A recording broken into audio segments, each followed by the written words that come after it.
আজকে এই গরমটা যেন একটু বেশিই পড়েছে দাদা। শরীর আর চলছে না মনে হচ্ছে। কি আর করবি? আমাদের যে চাষা পরিবারে জন্ম, চাষার ঘরে জন্ম নিলে রোদ বৃষ্টি সব মাথার উপর দিয়ে যাবে। আর এগুলো সহ্য করি আমাদেরকে জমিতে ফসল ফলানোর কাজ চালিয়ে যেতে হবে। কিন্তু বরুণকে তো সেই কখন জল আনতে পাঠালাম, ও তো এখনো জল নিয়ে ফিরলো না। আজকে দুপুরের খাবার নিয়েও তো কেউ এলো না। আমার তো এদিকে খুব খিদে পেয়ে গেছে। খিদে তো আমারও পেয়েছে। অন্যদিন তো মদন এসে ভাত দিয়ে যায়, কিন্তু মদন তো ওর দাদা অসুস্থ বলে গ্রামের বাড়িতে গেছে। আচ্ছা, তোরা কাজ করতে থাক। কেউ ভাত না নিয়ে এলে আমরা কাজ তাড়াতাড়ি শেষ করে বাড়িতে চলে যাব।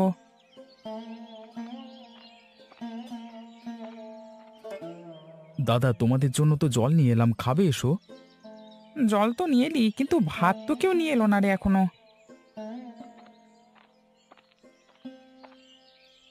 বাবা, ও কাকা, তোমরা সবাই এখানে এসো। তোমাদের জন্য আমি খাবার নিয়ে এসেছি। তুই কেন আবার কষ্ট করে খাবার আনতে গেলি রে মা? আমরা তাড়াতাড়ি কাজ শেষ করে বাড়ি চলে যেতাম না হয়। তোমরা সবাই না খেয়ে কাজ করলে যে শরীর খারাপ করবে তোমাদের, তাই তোমাদের জন্য খাবার নিয়ে এলাম। তুই গাছের নিচে বস মা, আমরা সবাই আসছি। কই রে, চল সবাই দুটো খেয়ে নি। হ্যাঁ হ্যাঁ, তাই চলো দাদা। গরমে যেমন খিদে পেয়েছে তেমন জল তেষ্টাও পেয়েছে অনেক। চল তাহলে সবাই আর দেরি না করে খেতে বসে পড়ি।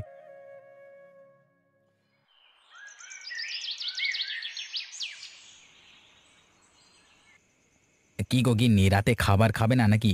আমরা সবাই খাবার পরে মেজো বউ আর ছোট বউ খাবার খেলো, কিন্তু তুমি যে না খেয়ে ঘরে চলে এলে। আমার খাবার খাওয়া না খাওয়ায় তোমার কি আসে যায় বলো তো? আমি যে একটা মানুষ, সে খেয়াল কি আছে তোমার? কি যে বলো না গিন্নি, 10টা না 5টা না, আমার একটা মাত্র বউ তুমি। তোমার খেয়াল রাখবো না তো কার খেয়াল রাখবো শুনি? থাক, হয়েছে। আর পীড়িত করতে হবে না এখন। তোমাদের মুখে তো ননি মা ছাড়া কিচ্ছু শোনা যায় না। আহা গিন্নি, তুমি না কিচ্ছু বোঝো না। এই ননির মা মারা গেছে। বড় বৌদির গয়না আর জমানো টাকা তো সব দাদার কাছে আছে। তা ননিকে যদি আমরা একটু ভালো মুখ দিই, তাহলে দাদার মন গড়লে তো আমাদের কিছু দেবেন, তাই না? ওহো, তাহলে এই ব্যাপার। তোমাদের সবার তাহলে দেখানো এসব কিছু। হ্যাঁ গো গিন্নি, হ্যাঁ। সবাই মুখে মুখে আদর দেখায়, আসলে মন থেকে কেউ ভালোবাসে না ওদের। তাছাড়া বৌদির চিকিৎসার সময় তো দাদার ভাগের জমি সব বিক্রি করে ফেলেছে। দাদার ভাগে তো এখন আর কিছুই নেই। আর তাছাড়া দাদার দোকানটাও তো বন্ধক দিয়েছেন। যার কাছে কিচ্ছু নেই তাদের বাবা মেয়েকে বসিয়ে বসিয়ে কে খাওয়াবে বলো এভাবে? এখন শুধু দাদার জমানো টাকার জন্য সবাই এমন মুখে মুখে কদর করে। এতদিনে আমি সব বুঝলাম। তাহলে আমি আরো আগে যে কেন বুঝলাম না এসব? কারণ তুমি এগুলো খেয়াল করে দেখোনি। তুমি শুধু সংসার আর কাজ ভাগাভাগি নিতে পড়েছিলে, তাই আর এসব কিছু তোমার চোখে বাঁধেনি। আরে মেজ বৌদি ছোট বউ ওরা সবই বোঝে, সবই জানে, তাই মুখ বুজে থাকে, শুধু তুমিই বোঝো না। তুমিও তো আমাকে কিচ্ছু বলনি কখনো। তাহলে আমি বুঝবো কি করে শুনি? যাক, এখন থেকে আমি আর কোনো কিছু নিয়ে মন খারাপ করব না। যাও যাও, এবারে মন ভাঙলে গিয়ে কিছু খেয়ে এসো। সারা রাত না খেয়ে থাকলে পরে মধ্যরাতে খিদে পাবে। ঠিক আছে, তুমি ঘুমাও। আমি বরং কিছু মুখে দিয়ে আসি।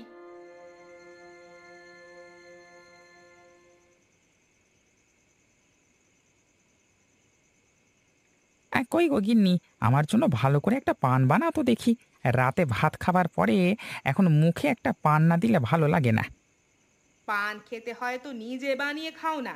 সারাদিন রান্নাঘরের কাজ করে যেই একটু এসেছি বিশ্রাম নিতে, অমনি এসে হুকুম দেওয়া শুরু করলে। পান খাওয়া তো তোমার থেকেই শিখেছি আমি। কি খাওয়া শেখালে আমাকে বলো তো? এখন রাতে খাবার পরে পান না খেলে মনটা কেমন আনচান করে। বরদার কাছে কিছু টাকা চাইবে বলেছিলে, তা সে টাকাটাও তো আর চাইলে না। চাইবো গিন্নি চাইবো, কিন্তু সময় সুযোগ বুঝে তবেই না চাইবো। তার উপর অরুণ আর বরুণ তো বর্দার কাছ থেকে কোথাও সরেই না। সেটাও কথা। এখন বরদা যদি তোমায় একা টাকা দেয়, তবে তো ওরাও সেখানে ভাগ চেয়ে বসবে। এখন ভাগ চাইলেও তো কিছু করবার নেই। বৌদি মারা যাবার পরে তো দাদার সর্বস্ব শেষ হয়ে গেছে। এখন তো আমাদের আয়ের উপরই চলছে। অরুণ বরুণ ভাগ চাইলে তো আর ওদেরকে মানা করতে পারবে না। এই জমি যে সবার ভাগের, শুধু বরদা তার ভাগেরটা বেচে দিয়েছে। বসিয়ে বসিয়ে বাবা মেয়েকে আর কদিন খাওয়াবে? ভাবছি সবাই মিলিয়ে এবার দাদার কাছে টাকা চাইবো। হ্যাঁ, কিন্তু দাদা যদি টাকা দিতে অস্বীকার করে তখন কি করবে গো? তখন আবার কি করব? বসিয়ে বসিয়ে তাদের খেতে দিতে পারবো না। সবার থেকে আলাদা করে দেব। তখন বাবা মেয়েতে কিভাবে কি করে খাবে সেটা তারা বুঝবে। তাহলে এক কাজ করো, কালই দাদার কাছে জমির কাজের নামে কিছু টাকা চাও তোমরা। দেখো দাদা কি বলে। সে না হয় চাইবো। এখন আমায় একটা পান বানিয়ে দাও তো দেখি। গল্পে গল্পে তো পানের কথা ভুলেই গেলাম।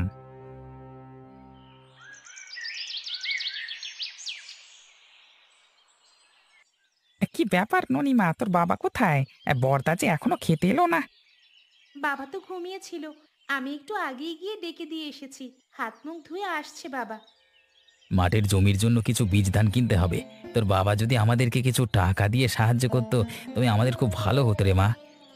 কিন্তু বড়দা কি আর আমাদেরকে টাকা দেবেন? বড়দা তো তার জমানো টাকা সব বড়দির চিকিৎসার পেছনে খরচ করে ফেলেছেন। সব টাকা কি আর কেউ খরচ করে নাকি? বড়দা নিশ্চয়ই কিছু টাকা সঞ্চয় করে রেখেছেন, না হলে ভবিষ্যতে চলবেন কিভাবে? কি জানি বাপু, বড়দার কাছে তো মনে হয় না আর কিছুই অবশিষ্ট আছে। আর থাকলেও তো তিনি আমাদের দেবেন বলে মনে হয় না।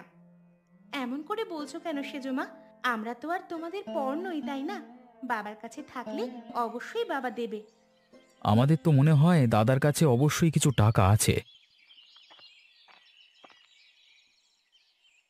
কি হয়েছে তোদের? কিসের টাকার গল্প চলছে এত? আসলে দাদা, মাঠে বীজ ধান কেনার জন্য ওদের কিছু টাকার দরকার হয়েছে, কিন্তু কারো হাতে তো এখন কোনো টাকা নেই। তাই ভাবছিলাম টাকাটা যদি তুমি দিতে দাদা তাহলে খুব ভালো হতো। কত টাকা লাগবে শুনি? এই তো 100 টাকা লাগবে দাদা। 100 টাকা তো অনেক বেশি রে। এত টাকা আমি কোথায় পাবো? তোরা তো জানিস তোদের বৌদির চিকিৎসাতে আমার সব শেষ। সেই সম্বল যে দোকানটা ছিল সেটাও তো বন্ধকে দেওয়া। টাকার অভাবে তো সেটাও ছাড়াতে পারছে না বাবা। কিন্তু তোর বাবার তো জমানো কিছু টাকা অবশ্যই আছে, সেখান থেকে দিলেই তো হয় বর্দা। আমার কাছে থাকলে আমি অবশ্যই তোদের দিতাম রে ভাই, কিন্তু বিশ্বাস কর আমার কাছে একটা কানা করিও নাই রে। তার মানে এতদিন শুধু শুধু বিনামূল্যে আপনাদের সেবা করে এসেছি আমরা? আমি বাবু এই সংসারে এভাবে খাটতে পারবো না। যার যার সংসার শেষে আলাদা করে নিয়ে চালাও তোমরা। সে কি, তোমরা সবাই আলাদা হয়ে গেলে আমরা খাবো কোথায়? তোরা কোথায় খাবি সেটা তোরাই বুঝবি। আমিও বাপু কাল থেকে আলাদা রান্না করব। এত লোকের ঠিকাদারি নিয়ে আমি পারবো না বাপু। বেশ, তোমরা যদি আমাদেরকে না খাওয়াতে চাও তবে তাই করো, সবাই আলাদা সংসার করো।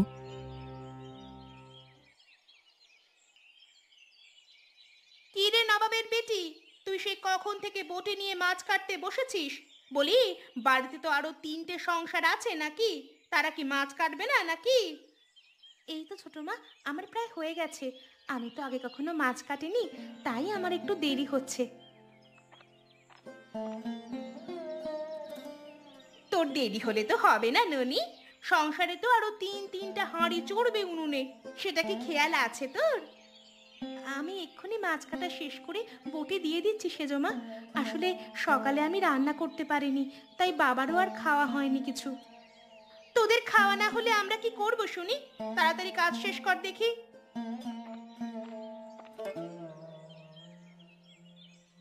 কই রে ননি দিদি ভাই, আমি চলে এসেছি রে। আরে পিসি যে, তা কেমন আছো তুমি? আমি ভালো আছি, তা তোরা কেমন আছিস রে? আমরাও তো ভালোই ছিলাম পিসি, কিন্তু হঠাৎ তুমি এলে যে পিসি, ব্যাপারখানা কি বলো তো? বাড়িতে থেকে থেকে আর ভালো লাগছে না। আমার তো 4টা ভাইপো আছে এখানে, তাই ভাবলাম ওদের 4 ভাইয়ের অতিথি হয়ে আসি। আমি বাবা কাউকে রান্না করে খাওয়াতে পারবো না, আমি গেলাম বাপু।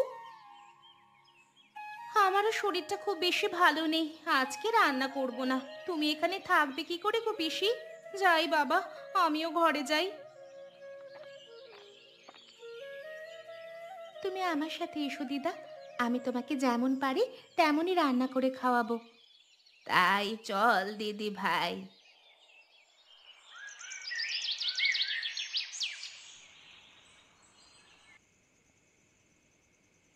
কি কি রে গোপাল, তোদের বাড়ির মানুষগুলো যে বড্ড স্বার্থপর হয়ে গেছে রে।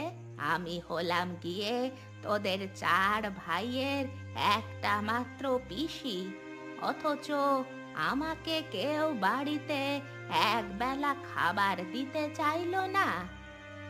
আর সেই দুঃখের কথা বলো না পিসি। সারা জীবন ওদের জন্য এত কিছু করলাম, কিন্তু আজ আমার টাকা নেই বলে সবাই আমাকে আলাদা করে দিল। আলাদা করে দিয়েছে তো কি হয়েছে বাবা, আমি তোমাকে রোজ রান্না করে খাওয়াবো। টাকা না থাকলে যে সংসারে কারো কদর থাকে না বাবা। আমি তো তোদের সব বেচে কিনে সারা জীবনের জন্য তোদের কাছে চলে এলাম রে, আমাকে খাওয়াবি কি করে? ও নিয়ে তুমি চিন্তা করো না পিসি, আমরা দুটো মানুষ চলতে পারলে তোমাকেও খাওয়াতে পারবো। তোর কথায় আমি খুব খুশি হয়েছি বাবা। এই নে বাবা, আমার জমানো সব টাকা আমি তোকে দিয়ে দিতে চাই। এই টাকা তো আমি একা নিতে পারবো না পিসি, এই টাকাতে তো আমার ভাইদেরও অধিকার আছে। তুমি যেমন আমার পিসি তেমনি ওদেরও পিসি। ওদের কোনো টাকা হবে না, আমাকে না খাইয়ে তোর ভাগে ফেলে দেওয়ার সময় বুঝি মনে ছিল না ওদের? দিদা তো ঠিকই বলেছে বাবা। না রে মা, ওরা পারলেও আমি পারবো না, হাজার হোক ওরা আমার ছোট ভাই। ঠিক আছে, যেটা ভালো মনে করিস তাই করিস। এখন কি করবো রে আমরা? জমিতে যে বীজ ধান লাগাতে হবে, না হলে তো এবছর আর ফসল ঘরে তুলতে পারবো না। ভেবেছিলাম তো বর্দার কাছ থেকে টাকা নেব, কিন্তু তার নিজের কাছেই তো কোনো টাকা নেই। তাহলে এখন কি করবে গো মেজদা? শুনেছি গয়া পিসি নাকি তার সব কিছু বিক্রি করে চলে এসেছে। পিসির কাছে একবার চেয়ে দেখো না তোমরা। হ্যাঁ, তিনি তো তোমাদের চার ভাইয়ের একটা মাত্র পিসি, তোমরা চাইলে নিশ্চয়ই না করবেন না? তার পিণ্ডি তো আগেই মেরে দিয়েছো তোমরা, পিসি আসতে না আসতেই তাকে বর্তার ভাগে দিয়ে দিয়েছো। আমি থাকতে আমার ভাইদের কোনো ক্ষতি আমি হতে দিতে পারি না। কালকে পিসি আমাকে তার সব টাকা দিয়েছে, এখানে তোদেরও সমান ভাগ আছে, তাই আমি চাই সবাই সমান ভাগ পাক। তুমি আমাদের কথা এত ভাবো দাদা। তোমরা না ভাবলেও তো বাবা আর তোমাদেরকে ফেলে দিতে পারে না। আমাদের ভুল হয়ে গেছে দাদা, আমাদের তুমি ক্ষমা করে দাও। হ্যাঁ, আমরা আমাদের ভুল বুঝতে পেরেছি। আয় মা, আমাদের কাছে আয় ননি। এবার থেকে সবাই আবার একসাথে খাবো আমরা, কি বলিস তোরা? হ্যাঁ দিদি, আমরা আমাদের ভুল বুঝতে পেরেছি।